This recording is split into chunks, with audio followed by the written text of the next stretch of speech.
इस कार्यक्रम के प्रायोजक हैं श्री निहाल चंद्र जी जैन, श्रीमती अचरज कुमारी जैन, श्री घेवर चंद्र जी जैन, श्रीमती कल्पना देवी जैन, श्रीमती सुनीता जैन, श्री विनय जैन, श्रीमती पूर्वी जैन, जयपुर, राजस्थान।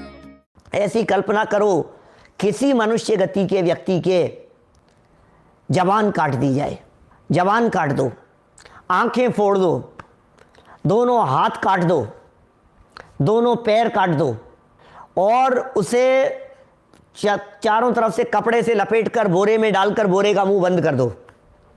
अब उसे लकड़ी हाथ में लेकर के पीटो उसको। बोलो रोता है कि नहीं, दुख हो रहा है कि नहीं? रोता तो नहीं है, बोल तो नहीं रहा है, तड़फड़ा भी नहीं रहा है, छटपटा भी नहीं रहा है, हाँ, हिलता डुलता नहीं दिखाई दे रहा है। अरे लेकिन पीड़ा कितनी होगी आप सोचो जरा। वो आप किसी व्यक्ति को पीटोगे, बचेगा, इधर उधर दौड़े तो आपको लग रहा है बेचारा दुख पा रहा है, बोलेगा मारो मत मारो, दुखी, बहुत परेशान हो गया हूं मैं, तो लगता है आपको क्यों दुखी हो रहा है। लेकिन जबान काट दी, वो बोल नहीं सकता। हाँ ऊँ करता है तो मुंह में कपड़ा ठोस दो, अब नहीं बोल सकता हूं, अब पीटो उसको। अब दर्द हो रहा है कि नहीं उसको? दर्द तो हो रहा है, तकलीफ तो हो रही है, वेदना तो हो रही है, लेकिन वो वेदना का विचार माने वो व्यक्त नहीं कर पा रहा है। कष्ट भोग रहा है लेकिन कष्ट को बोल नहीं पा रहा है। बस एकेंद्रियों की दशा ऐसी है, पहाड़ों की दशा ऐसी है, पेड़ों की दशा ऐसी है। क्या कितनी दयनीय दशा है। बहुत केंद्रीय में बीता, जहां पल पल दुख अनंता, जिन वाणी बोले छे। ओह, जिन वाणी बोल रही है। कितने दुख हैं संसार दशा में, आप इन दुखों की कल्पना नहीं कर सकते हो। आज वॉशरूम में गया तो एक मकड़ी को मैंने बहुत ऐसे चढ़ते हुए, गिरते हुए, तड़पते हुए ऐसे देखा मैंने। कितने दुख हैं बेचारे, क्या क्या हालत है बताओ। 4 इंद्रिय जीव हैं मकड़ी, 3 इंद्रिय जीव, 4 इंद्रिय जीव, 2 इंद्रिय जीव। निकल जब त्रस में आया जी, रहा मन बिन निपट अज्ञानी, जिन वाणी बोले छे। बोलो, निकल करके त्रस में भी आ गया, मन नहीं था, सुख शांति का कोई ठिकाना नहीं था, विचार करने का अवसर नहीं था, वेद विज्ञान का चांस नहीं था। क्या आपको ये चारों गतियों की दशाएं देख देख करके, दशा चारों गति की दयनीय, जिग्नेश पारीक जी साहब, ये देख देख करके, चारों गतियों की दशाओं को देख देख करके हमें अंदर से ऐसा लगता नहीं है, अंदर में ऐसा खेद नहीं होता है, अंदर में ऐसा लगता नहीं है ऐसी दशा मेरी नहीं हो। पूरे दुनिया भर में त्रियंच गति के जीवों के उद्धार के लिए उनके प्रति करुणा का भाव वर्तता हुआ दिखाई दे रहा है। ये संस्थान विजय धर्म ध्यान ये कह रहा है, अपने आप के ऊपर करुणा कर भाई, अपने आप के ऊपर, पर के ऊपर दया अनंत बार किए, अनंत बार दूसरों के ऊपर करुणा किए, अनंत बार दूसरों की दया की है, अनंत बार दूसरों को बचाने का प्रयत्न किया है। दया का भाव आया है, सेवा का भाव आया है, सुरक्षा का भाव आया है। अपने आप की सुरक्षा के बारे में भी विचार किया है क्या? ये मेरी दशा है, ये फ्यूचर है, ये मेरा, ये 2 इंद्रिय दशा ये मेरा फ्यूचर है। यदि नहीं संभले तो, यदि नहीं संभले तो, यदि आत्मकल्याण नहीं किया तो जरा देखो सड़क पर चलते हुए, जरा देखो जहां आपके शूट कर देते हैं कुत्तों को, जानवरों को, जरा देखो। आपके यहाँ तो मगरमच्छ का शहर है ना ये, क्या कल ही पता लगा मेरे को तो है? कल चर्चा के दौरान पता लगा, प्रवचन के दौरान, कि यहाँ तो मगरमच्छ आ जाते हैं कहीं भी, घूमते फिरते हुए, टहलते हुए। बोलो, लेक है, घर के स्विमिंग पूल में आ जाते हैं, मकान में घुस जाते, मगरमच्छ आ जाते हैं। गजब, में तो सुनकर के मुझे ऐसा लगा, बाद में पता लगा पूरे दुनिया में सबसे ज़्यादा मगरमच्छ यदि कहीं है तो यहाँ है, मियामी में, फ्लोरिडा में। मगरमच्छों का क्षेत्र कहलाता है ये। अजगर और मगरमच्छ यहाँ सबसे ज़्यादा हैं। सब जगह पर कहीं भी निकलते हैं। गजब ही हो गया, ऐसे ऐसे ऐसे ऐसे मगरमच्छ की बात कर रहे हो आप। ऐसा भी होता है। ओहो, अभी भी उनके साथ में कैसा कैसा सलूक करते हैं उनके साथ में। फिर आपके यहाँ आ जाए तो क्या करोगे, क्या करते हो? पुलिस को फ़ोन करते हो, बुलाते हो, पकड़ने वालों को बुलाते हो? हैं? आ जाते हैं, फिर उनको पकड़ने के लिए आ जाती है पुलिस, आ जाती है, फिर उनको पकड़ करके ले जाते हैं, फिर उनके साथ में कैसा सलूक करते हैं? नहीं वो पिंजरा लेकर के आते हैं, फिर उनको ले जाकर फिर उनको छोड़ देते हैं ले जा करके, मारते नहीं है। हाँ, तो मेरा कहने का मतलब ये है, माने तिरियंचों के दुख हैं जी, क्या करे वो भी बेचारे, वो मगरमच्छ क्या करे बोलो? क्या माने क्रोकोडाइल वो क्या करेगा? क्या ऐसे हजारों लाखों की संख्या में होंगे, जगह जगह पूरे यहाँ फैले पसरे हैं, चारों तरफ फैले हुए हैं, अजगर हैं, मगरमच्छ हैं, सांप हैं, ये सब हमने उठाए हैं दुख। एक दिन चर्चा की थी मैंने, ऐसा बांध देते हैं ऐसा रस्सी के ऊपर, चमड़ी उतारते हैं उसकी, और कैसे कष्ट होते हैं। कभी कभी पुराने इस तरह के, कभी कोई वीडियो इस तरह के क्रूअल्टी के लिए आते थे इस तरह के, तो गायों के साथ में क्या होता है, बछड़ों के साथ में क्या होता है, उनको ले जा करके गरम गरम खोलते हुए पानी में उनको डाल दिया जाता है, फिर चमड़ी उतारी जाती है, उनके खून, वहाँ के उनके जो दृश्य हैं वो देख नहीं सकते अपन। भैया ये सारे कष्ट किसी और ने नहीं, हमने भोगे हैं। क्या बोलो एडवोकेट साहब, छिपकली से परेशान हो जाते हैं अपन तो। क्या हम छिपकली से परेशान है और छिपकली हमसे परेशान है? बोलो, वो बेचारी छिपकली सोचती होगी मैंने इनका क्या बिगाड़ा है यार, ये मेरे पीछे पड़े रहते हैं, इधर से जाऊं तो उधर भगाते हैं, उधर से जाऊं तो उधर भगाते। वो बेचारी उसके दुख भी तो सोचो जरा, उसकी पीड़ा के बारे में भी तो विचार करो। छिपकली की पीड़ा आपको नहीं दिख रही है, मगरमच्छ की पीड़ा आपको नहीं दिख रही है, तिरियंचों की पीड़ा आपको नहीं दिख रही है। यहाँ उनकी पीड़ा के विचार करने के लिए कह रहे हैं। अच्छा, इस पीड़ा के विचार करने से क्या आत्मा पकड़ में आ जाएगा कि सुनो भाई, इसकी पीड़ा का विचार करने से कम ये तो विचार आएगा, प्रभु जी अब ना भटकेंगे संसार में। ये विचार तो आएगा कि नहीं बोलो? क्या नहीं आएगा ये विचार? प्रभु जी अब ना भटकेंगे संसार में, अब अपनी खबर हमें हो गई। ओ क्या अपनी खबर हमें हो गई, प्रभु जी अब ना भटकेंगे संसार में, प्रभु जी अब ना भटकेंगे संसार में। क्यों नहीं भटकना है? क्योंकि संसार के दुख दुख रूप वासित होते हैं। एक बार ऐसे ही चर्चा चल रही थी, नरक वगैरह की बातें बतला रहा था, और मैंने ये कहा ये साहब, ये जो नरक है अनंत बार नरक में जाकर के आया है ये जीव। तो सामने सभा में बैठे हुए सज्जनों में से एक सज्जन बोले मेरे से कि नहीं पंडित जी, हो सकता है हम तो नित्य निगोद से सीधे आए हो, अभी तक नरक में ही नहीं गए हो। तो मैंने उन्हें पलट करके ये कहा कि भाई साहब बहुत बुरा हो जाएगा। कि बोले क्यों? मैंने कहा यदि सीधे वहाँ से आए हैं तो अभी आपको अनंत काल नरक आदि गतियों में भटकना पड़ेगा।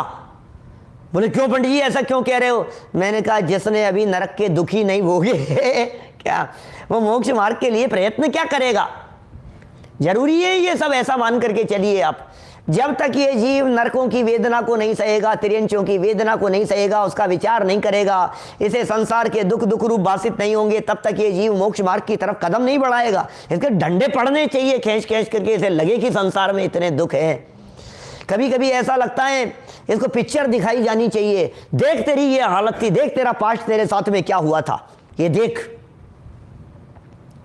कभी कभी ऐसे लगता है ये आतंकवादियों के साथ में पुलिस वाले जिस तरह का सलूक करते हैं, जिस तरह की यातनाएं देते हैं, उनके वीडियो बना करके उसे वायरल किए जाने चाहिए और दिखाना चाहिए दुनिया को कि देखो ये सलूक किया जाता है इनके साथ में, देखो ऐसा होता है। अरे रोंगटे खड़े हो जाएं। यहाँ लिख रहे हैं कांपने लगे, विचार करने से शरीर का रोम रोम थर थर कांपने लगता है। कांपता है क्या?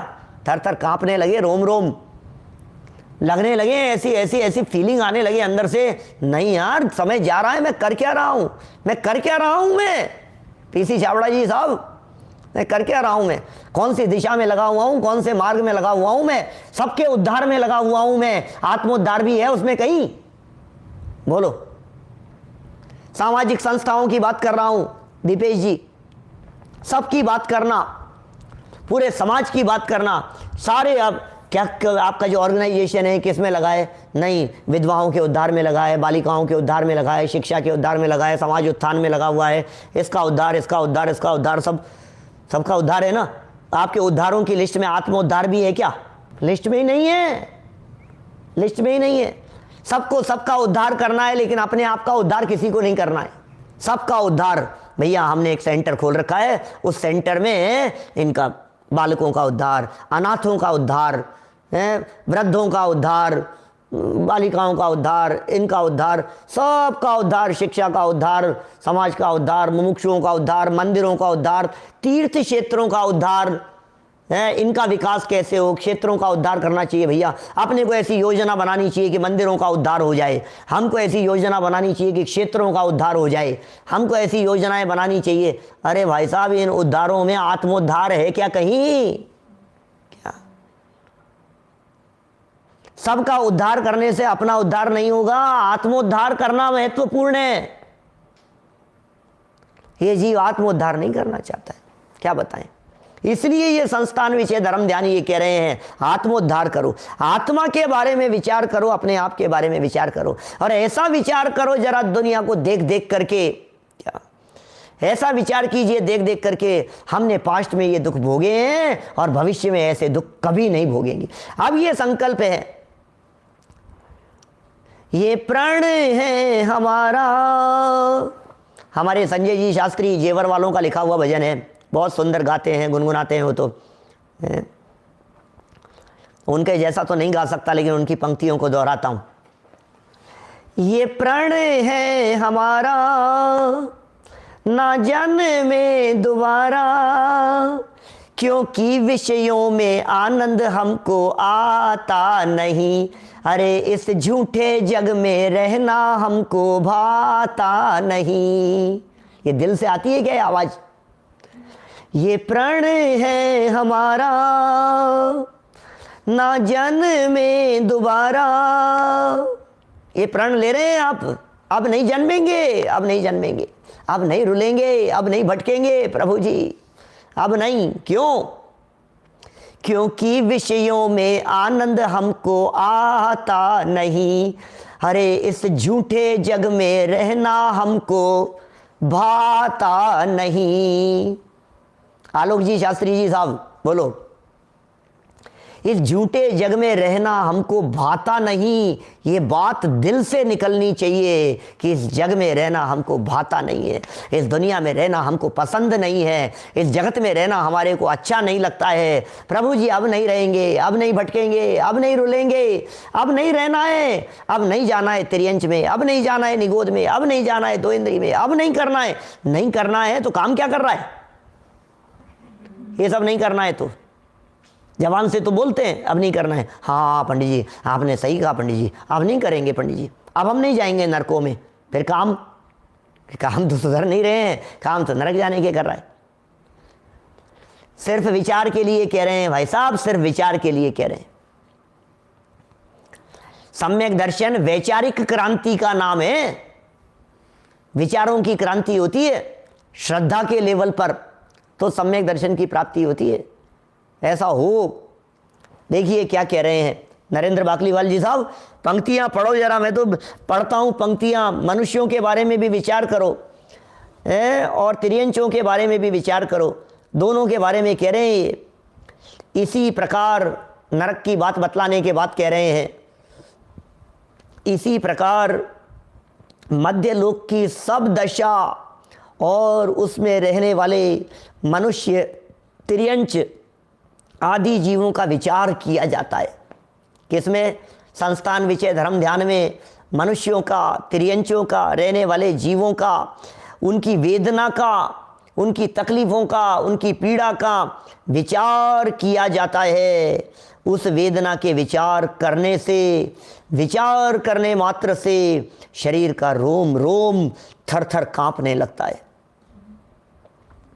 यदि नहीं कांप रहा है तो इसका मतलब ये है आपको अभी दुख नहीं लग रहे हैं। क्या मोक्ष मार्ग में बढ़ेंगे आप? कैसे मोक्ष मार्ग की प्राप्ति करेंगे बताओ मुझे। मोक्ष मार्ग की प्राप्ति करनी है, मुक्ति की प्राप्ति करनी है, सम्यक दर्शन की प्राप्ति करनी है, कैसे कर लेंगे? कुछ विचार तो करो, बताओ तो सही आखिर कैसे कर लेंगे। आप नहीं कर पाएंगे। इसको करने के लिए आपको कुछ प्रयत्न करने पड़ेंगे, कुछ प्रयास करने पड़ेंगे, कुछ कोशिश करनी पड़ेगी। जिनागम में कही गई बातों को जीवन में उतारना पड़ेगा। जिनागम में कही गई बातों को अंदर से स्वीकार करना पड़ेगा। मैं कौन हूं, मेरा क्या स्वरूप है, ये आत्मा का स्वरूप क्या है। उपयोग की एकाग्रता चाहिए, तल्लीनता चाहिए स्वभाव के साथ में जुड़ने के लिए। जुड़ो जरा। कैसे जुड़ेंगे आप अपने स्वभाव के साथ में? आत्मा की महिमा नहीं आएगी तो आत्मा के साथ में जुड़ान कैसे होगा? और आत्मा की महिमा क्यों नहीं आ रही है? क्योंकि दुनिया की महिमा आ रही है, विषयों की महिमा आ रही है। टेक्नोलॉजी की महिमा जिनको आएगी उन्हें आत्मा की नहीं आएगी। कंप्यूटर की महिमा आएगी तो भाई दो में से एक ही की तो महिमा आएगी। या तो बाहर की महिमा होगी या अंदर की महिमा होगी। बाहर की महिमा छूटे, अंदर की महिमा आए। अंदर की महिमा, अच्छा देखिए सुनिए क्या होता है। आपको महिमा क्यों नहीं आ रही है? क्योंकि आपको पता ही नहीं है। वो जो आते हैं ना घरों में बेचने के लिए, यहाँ तो नहीं आते हैं लेकिन इंडिया में, भारत में, नगरों में, शहरों में बाहर से डोर बेल बजाते हैं। कंधे पर एक थैला लटका हुआ होता है और बजाते हैं। फिर जैसे ही आता है खोल करके कि कुछ बात करनी है आपसे, दिखाना है आपको, कुछ प्रोडक्ट दिखाना है, कुछ करना है।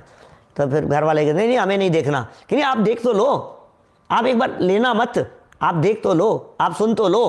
क्योंकि वो जानता है जब मैं ये बातें दिखाने लगूंगा, जब मैं ये बातें समझाने लगूंगा तो बहुत लोग ऐसे होंगे जिनको देखने पर उसका लेने का मन बन जाएगा। आजकल ये शोरूमों वगैरह पर सब जगह पर डिस्प्ले क्यों लगे रहते हैं?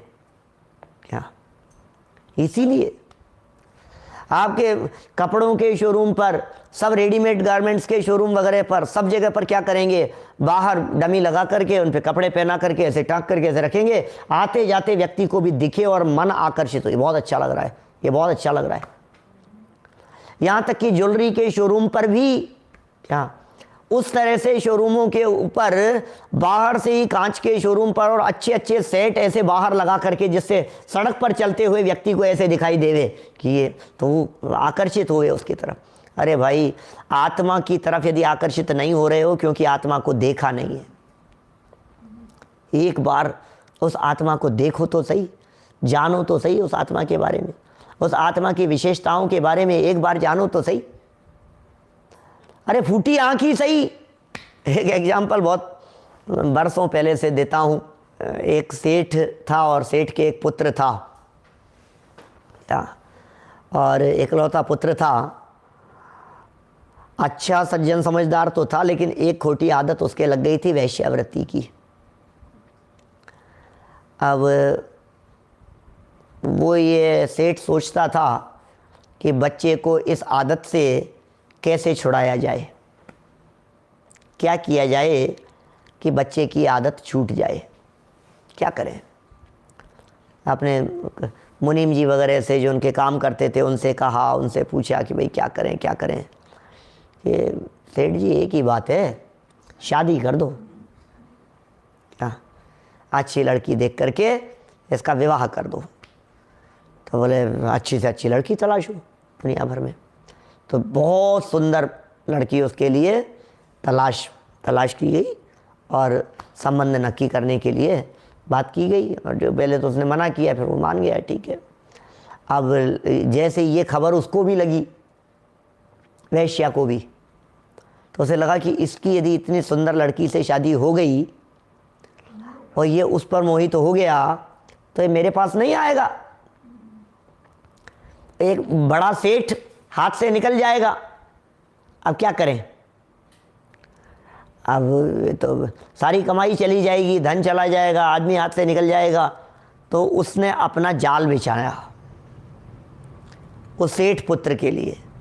जब वो आया तो आते ही इसने तो वही केकई जैसा क्या सब फेरा दिया और दुखी और बहुत ज़्यादा उदास। और उसने पूछा कि भाई बात क्या हो गई, क्या हो गया ऐसा? बोले नहीं नहीं, मैं तो, मेरी तो कोई बात नहीं है, मैं तो दुखी नहीं हूँ, मैं तो तुमको सोच करके दुखी हूँ, तुम्हारे लिए दुखी हो रही हूँ। कि मेरे लिए क्यों? कि मुझे पता लगा है कि तुम्हारी किसी लड़की से शादी होने वाली है। आज ही सुबह की बात है, इधर से कोई महात्मा जी निकल रहे थे, बड़े अच्छे पहुँचे हुए ज्योतिषी थे। उनसे बात करते हुए पता लगा कि तुम्हारी जिससे शादी होने वाली है, यदि तुमने उस लड़की को देख लिया तो देखते ही तुम्हारी आंखें फूट जाएगी। मुझे कोई दिक्कत नहीं है, लेकिन तुम्हारी आंखें चली जाए, तुम अंधे हो जाओ, ये बात मुझे बर्दाश्त नहीं है। ये मुझे बहुत दुख हो रहा है ये जान करके। तो बोले इसमें क्या दुखी होने की बात है, मैं देखूंगा ही नहीं।